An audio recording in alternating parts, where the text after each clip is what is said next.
All right, guys, we are back for round three.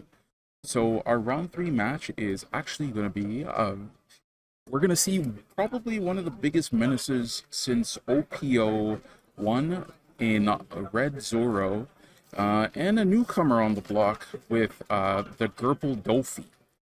Um, so basically, Zoro pretty much has gone uh, very much unchanged, just aggro, do things, hit life. But Gerbil Dofi is a control deck for the most part, looking to generate value off of the events that it uses and play a more defensive game plan to basically value out until you can drop that 10 cost Dofi that can stun units.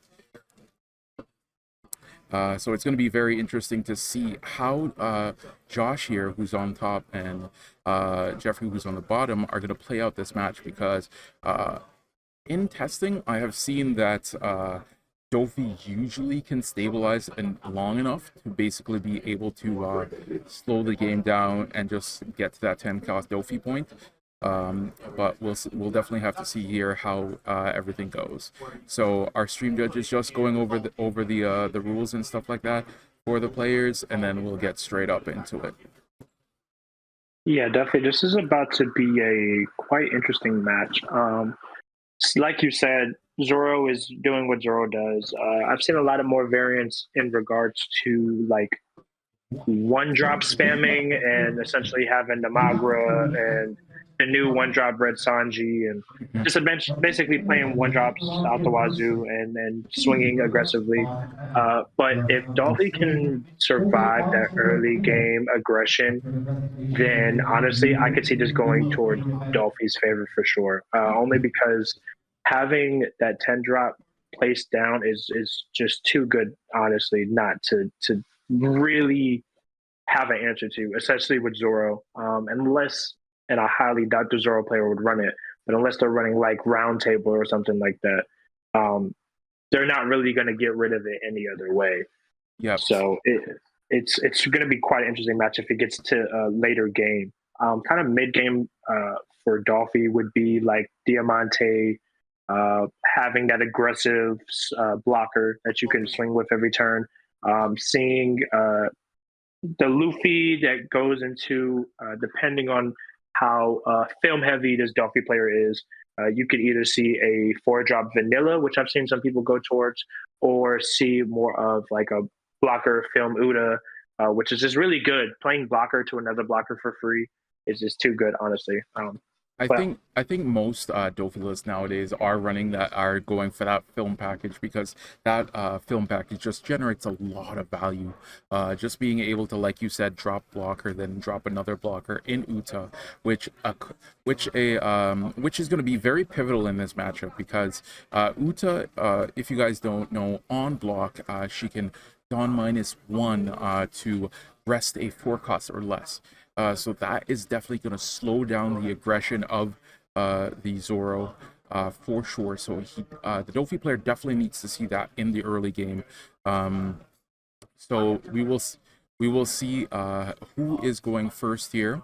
And that's going to be key because if Dofi does get to go second, not only will he have 2 Dawn up on his turn for possible events, he can also on-curve into Uta, which is going to definitely slow down the early game plan of Zoro. 100%. And the beauty about Uda, which a lot of people, and I know this particularly because yesterday I literally ran into this quite a bit. Uda actually rests a 5 or less, which is Ooh. really good. Yeah, that's even better because now in certain matchups like those blockers, those pesky like queen blockers and stuff like that, in the purple matchup or even in the mirror match, aren't as valuable anymore because they can just get rested pretty easily. So we definitely will have to see if Josh will be able to see those Utas and if he will be able to get to the point of where that 10 cost Dofi is just putting in work.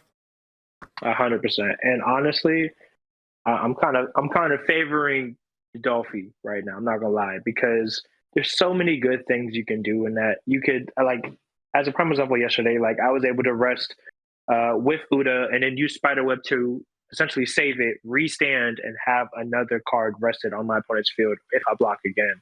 Like there's just so many good things, and then especially that another card like Sugar.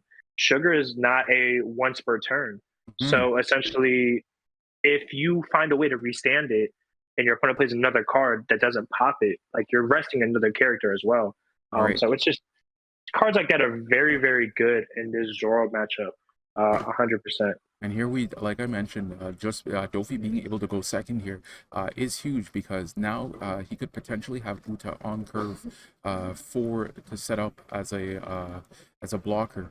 And here you see Jeffrey doing the right thing that you're supposed to be doing here and reading these cards, because if you're not sure on what the effects do, it definitely also will put you at a disadvantage. So you see here the double Buena Festa. So the Buena Festa is basically the Nami of the deck, being able to search the top four, I believe, to look for a film card. And if he doesn't have the Uta in hand already, he's probably looking for the Uta. But here we see he got, it looks like he got double Brooks off of both Buena Festas, and just being able to restand those two Dawn there. And that's the value of Gerpel Dofi, is just being able to get those two Dawn back at the end of turn. 100%. And the good and bad thing about Bueno is, and a lot of people tend to not want to play it, which is I find kind of crazy. Because yes, Bueno is a 2K, but at the end of the day, like this is too good of a turn not to do. You have a double search. You basically replenish your hand for nothing, is what it seems like, because you get your two Dawn back at the end of the turn, and having those Brooks is really good. And it's going to be interesting what he decides to play off of the Brook. Especially if he's leaning towards like possibly Bartolomeo, which would be quite different for sure, or if he decides to go into the like Brook into Nami, Brook into seeing some people play Usopp. It's going to be interesting to see where he goes with those Brooks. I haven't really seen a lot of lists with Brook per se, so definitely be something to look for sure. So usually when they're on that Brook, they usually go Brook Nami is the thing, because the thing with the film Dofi is you want to be consistent with the deck. Like you want to have that consistency. So being able to drop that Nami and to get that search here, and here we see that play coming up right here. So basically he's able to just put it down, tap the one, and being able to search potentially. And it's not only on play, it's also on attack as well. So basically, next turn, you see this Nami will be putting in value, just being able to look into the top four cards or three cards, like Nami does, and search for film cards. So he can search for like a Gil Tesoro, or he can search for the Uta, or he can search for any of if he's running the event card as well, he can search that as well. Yeah, definitely going to be putting a lot of work here. And it seems like Jeffrey is on the more the white beard pirates type Zoro list that we've been seeing. So he's not going the turbo aggro one drop tribal, as it's called. He's looking to play like a more like mid-rangey strategy. Yeah, and that's very a good way to go. Truthfully, like we do see the Machina, we do see the Magra, so the effort is there in that regards of like having some early game pressure if need be. But I think that's probably the best option with any Zoro build, is to go kind of the mid range, only because that heavy aggro tribal is not the way to really win a lot of games. But it's interesting that Josh actually does run that event from the film starter deck. I literally love that event. For those who don't know, that event is really, really good for film package in itself. It has the ability essentially to give your film character specific, it has to be a film character or leader specific, 4,000 during the battle. And then if that card is a character, it can't be KO'd during the turn at all. Yep. which So is really, really good. yep, so that's really, really huge for like Namis and stuff. You could swing with your Namis and potentially pop that to give it the plus 4K, and now it just can't be KO'd, which is very, very huge on the side of Josh, because you really need those Namis to be digging further in your deck. And that's why people opt for the film package, is because it just you get to see so many cards, and in one piece, being able to see like 10 cards, 20 cards in a game is just insane. 100%. Especially if he decides, if he does opt in to play a Guild to Zoro later in game, just getting value off of that card is so good. You applying that pressure of a 6K swing, or if you decide to attach it down 7K swing, and then essentially drawing 2 cards. Like that's there's no way that's not good. It's Yeah. great for hand advantage. It's good for pressure, and your opponent wants to get rid of it, so essentially becomes a second-rate blocker. It's just too beautiful not to do. All right, so you see here Josh playing a little bit of board control here, not trying to give Jeffrey any extra life here. So you see the Nami ability, being able to swing, basically getting any film card off the top. And then you see him here get another Buena Festa to dig a little bit deeper. So he's seen so many cards so far. That's at least 13 cards he's seen just off of searches alone, and he's gonna go again and probably dig a little bit deeper to see more cards. 100%, and I do not blame him. And that is the beauty also about Dolphy, is that it's not only just a control; it is very, very good at manipulating hand advantage really, really well. You have Gil Tesoro, you have the Nami to search, you have the Bueno Festa to search. Like all these cards get you really good hand advantage, to where it's very rare if you don't have a hand more than 6 cards, 7 cards. So it's just really, really good in that manner. And we see the Diamante being played, which is also really good. It's one of those aggressive blockers to which I was talking about earlier, because its ability is it's a blocker for one, but at the end of the turn, if you have 2 Dawn active and you have a Dawn attached to Diamante, it restands. Yes. So it's really good, and we're going to possibly see that in this follow-up turn if it's not removed, of seeing a swing from that Diamante and then having it reset at the end of the turn. And how I like to think of it is it's basically a mini Eustace Captain Kid 7 cost, because it not only is it for 5 cost, but you can basically just swing with it, get value, and then now you have a blocker, right? So it is really good on that regard here. 100%, 100%. And it's going to be interesting to see how Jeffrey goes about this turn. He has a couple options here. If I was him, I would want to get rid of that Nami for sure, because having that constant search, even if he doesn't pull anything, he's still digging through the deck. It's just really too good. And I think that's actually what he's going to go for. He's going to go for that. He did a 6K swing to the Nami. Josh decided to counter out of it with a Tony, which is kind of not a shock here. But yeah, you just got to get rid of that. Otherwise, he's going to keep getting hand advantage, or at least deck knowledge, as far as like, all right, what's in my deck? And that's good too, because then you can kind of take a guess of what may be possibly in your life. And that's what we see here when he does a Zoro play to swing onto the Nami again, and Josh decides to counter out of it again with that Buena Festa that he searched last turn with that same Nami. Yep. So, and the other good thing about Buena Festa as well, and correct me if I'm wrong, but I believe it's also a 2K counter as well, right? It is, and that is the downside and good side about it. It's a beautiful card. It is obviously your turn 1 play that you want to do at the same time. It's quick side note, having that Fire Fist basically wasted cards out of Josh's hand to get rid of it anyway. That's kind of brutal, but it was really, really smart of Jeffrey to do for sure. Yep. But yes, Bueno Festa is a 2K, but it is also an essential searcher that you need to play out, especially like we saw with Joshua with his turn 1, because it's just too good not to play, honestly. All right, and here we see board control v board control. This is very rare to see as a Zoro player, because usually Zoro players are just going straight to face, right? So it's a little bit like going very aggressive. But here we see he's playing a the mid-range game plan of just controlling the board and just like getting rid of stuff. And you see both players here trying to do that. So now you see this Brook swing is going somewhere. And I don't know if that's going to life or into the Zoro here. which would be the good stuff that you need to do right now, making sure these aggressive bodies aren't staying on board right now. 100%, and that's kind of the same thing I would be doing here is getting rid of that Zoro character, and we're going to see the Jozu being discarded to save it. But yeah, I wouldn't put it past me if we're about to see. And here we go, Diamante swing onto a 7K onto the 5. That gets rid of the Zoro, and now we have a cleared Zoro board once again. So now he can start pushing forward life, and that's what we see here with the 5K swing from Josh and Jeffrey taking the hit.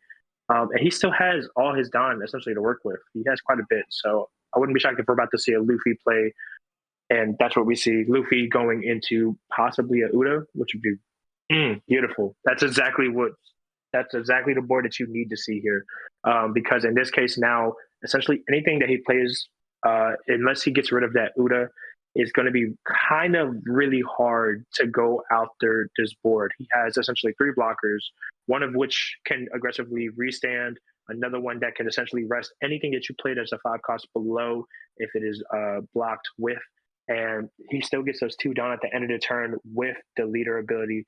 So if he has a spider web, if he has a Pump Gibson, if he has Thunder Bagua, this is just really looking hard for Jeffrey. I'm not gonna lie to you. Yeah, and that's what was going to be key in this matchup here. The stabilization, getting to these late dawn turns. So now we know Josh is going to be going to 10 dawn next turn. So now it's going to be very interesting to see how Jeffrey is going to play this, because now, oh, there we go. That's what we need to see right there. The Gum Gum Jet Pistol is probably going to get rid of that Uta easily and cleanly. And then he can potentially swing over, try to swing over a Brook or something like that. 100%. And I wouldn't put it past me if he either went for Uda or for the Diamante. And the reason why I said the Diamante is because, yes, it is a blocker, but it's also something that can aggressively keep attacking with those 7K swings, which would kind of get really annoying if I was a Zoro player.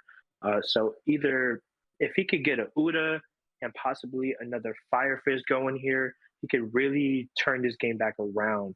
But having just a Jet Pistol alone, I think possibly it's kind of a 50-50 here. He could go with the Uda, he can go with the Diamante, but definitely one of those have to leave. Yeah, you don't want double blockers like those 2 blockers particularly. You don't want those 2 on board at all. At all. At all. Especially if he has, if Josh has something like another spider web like we saw earlier. He does run it for sure. So it's a matter of if he has another one. Ooh, and we're going to go ahead and see the Jet Pistol onto the Uda, which is a very smart play nonetheless. Yeah. Now, how is he going to continue to build his board back? Because right now he needs to put something back on here. So if he possibly had an Otama, that would kind of help to get rid of the Brook here. But I think we might just see like a 7K swing onto the Brook, kind of just to get rid of more of Josh's board. I think, that's an 8K swing there, and then you're just going to see the 2K counter. Block with the Luffy. Luffy's a 7K base, and then just using the Shiki to be at 9K. But yeah, no, definitely I think that Uta is definitely the correct play there, because the thing with Uta, right, is that not only is it going to be resting all of the units that you play from now on, just these swings are just going to be a little bit more awkward. And especially with Zoro, you want bodies to kind of stay on board a little bit for at least a turn, so then you can start swinging with them and like pressuring the life total. But with Uta, that just can't go around, right? Now at least Jeffrey can start putting bodies on board and having them stay there. But if Uta's on board, that's a little bit harder to do. Yeah, 100%. So it's one of those things where it's honestly, this is really continuing to lean towards Josh right now, being some person to come out on top. But Jeffrey does have a standing chance for sure to, if he can continue to kind of mitigate this board that Josh is building more and more, piece by piece, then definitely I can see Jeffrey coming out on top in this for sure. But we're going to go ahead and see Josh with that Diamante swing once again for the 7K, which Jeffrey's going to go ahead and take to kind of get some more hand advantage and get some more options going here. But now we're going to also see a 7K swing with the leader. And honestly, yeah, I don't blame him here. Just continuing the 7K swings is the best way to go, truth be told. Yep, so that's usually that's two cards that has to come out of hand there, guaranteed. So just being able to get those cards out of Zoro's hand and making that hand low, that's just how you have to play the matchup. And now you're seeing the 7K swing here off of the Luffy, and then this is going to be a take here as well. So Zoro is on the back foot right now, something that you don't usually see, but that's what just happens. And here you see another 7-cost Luffy here getting played, and then no ability, but just having the blocker on board and Diamante restanding. And like you mentioned, the powerhouse of Diamante just being able to attack for decent numbers and then restanding and being another blocker. So now that Luffy's protected, that Brook is protected, and the life total is also protected as well. So yeah, but Jeffrey does have a lot of cards in hand at his disposal. So let's see what Jeffrey can cook up here. Maybe he'll be able to pressure and get something going here. It's not out yet because Zoro does have those games where out of nowhere, like boom, big turns where just rush, and then next thing you know, your life total is gone, and then that's it, right? So we see here the one Don getting attached onto the Zoro, so the board is plus 1K right now. 100%. And I think a card that would really detrimentally help Zoro right now is like a Diamante Jambe would be really, really good right now. Or Rush Luffy Unblockable would be really good, kind of to force a counter out of Josh's hand because those blockers would be inactive. So definitely, I mean, seeing that the ESL searched another Fire Fist is quite beautiful. If Jeffrey had something in hand to minus something on board, then this would really detrimentally help gain control and momentum back in Jeffrey's favor for sure, because then we would have two cards being removed from the field, which would be really, really good. Like that Diamante and possibly a Brook would be the best options right now, unless he can mitigate that 7-drop Luffy with a Gordon or something of the sort. Just things like that would kind of help Jeffrey really, really good in this. So definitely, it's something like you said, there's a lot of times where Zoro just comes back. So this could possibly be one of those moments right here. So here we see a buggy swing going here. The 7K buggy swing onto that Luffy. So now Josh has to make the decision, does he block here and just lose the Luffy anyways, or does he just lose the Luffy in general? It's a very tough decision. Also, he can also just counter out of it as well. You have a card like Spiderweb, for example, or like a Paradise Waterfall or something like that. But he just decides to let the Diamante go, which isn't the worst decision in the world, because Diamante has already put in work here. And Josh can potentially push for game next turn because typically Zoro decks don't run any blockers or anything like that. So, yeah, so it's looking like the end game here for sure. So Jeffrey's basically on the survive train right now to see if he can survive another turn to basically get rid of the stuff on board to press for game on a later turn. But here we see Josh just letting that Luffy go. Maybe because he's low on hand advantage. I believe he only has one card in hand. So he does have one card in hand. I do think from Josh's perspective, that was very smart to let Diamante go first, particularly because it seems like he kept that Dawn up to use that Fire Fist. So now with Jeffrey using that Fire Fist here, it's kind of not as much of a big advantage than if he were to pop with the Diamante kind of thing. So I do see why Josh went with that. But yeah, seeing that Luffy gone too was kind of rough, I'm not going to lie, because two blockers here in this case would be really, really good. But still having a 7K blocker here is definitely something of an advantage for sure. Unless Jeffrey has something in hand to get rid of that in a follow-up turn, then this could definitely lean towards Jeffrey again for sure. I mean, we're also in the situation here where Zoro has no life, no blockers. He has 5 cards in hand. He also could just press for game here. Josh could just press for game. Just attach enough on Dofi's swing and then just swing 11K with like Luffy. This is going to force a counter out here. Doesn't even have to do anything special like that. So here you see the attaching Dawn 11K swing here. So even if Jeffrey counters out here, which he would have to throw a lot of cards here. We know one card is dead for sure. So this will be, it definitely is looking like a GG, as said in chat here, because even if he goes 9K, he's only going to have 3 cards in hand, and then leader is just going to swing for game. So yeah, it is the end game, it looks like, for Zoro here. Yeah, 100%. Yeah. And then there's the fist bump. Yeah, there's the, oh, and that life there right there, with the double spider web. Oof. That would have been rough. Yeah, that would have been a rough swing, but like we were talking about in the early game there, the blockers came in huge. Just being able to slow down the game to the point of essentially a crawl, very tried and true to the character of Dofi.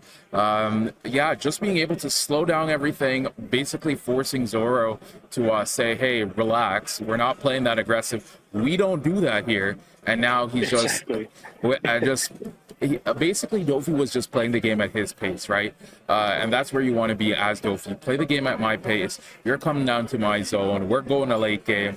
Can you beat me in the late game? No? All right, I'm good, right? So we see Josh doing that very well, and kudos to Jeffrey as well. I like the mid-range Zoro game plan, but when you're playing against a Dofi player who's running all of those blockers and stuff like that, the mid-range game plan, unless you're seeing your removal quite frequently, it's a very hard to deal with it.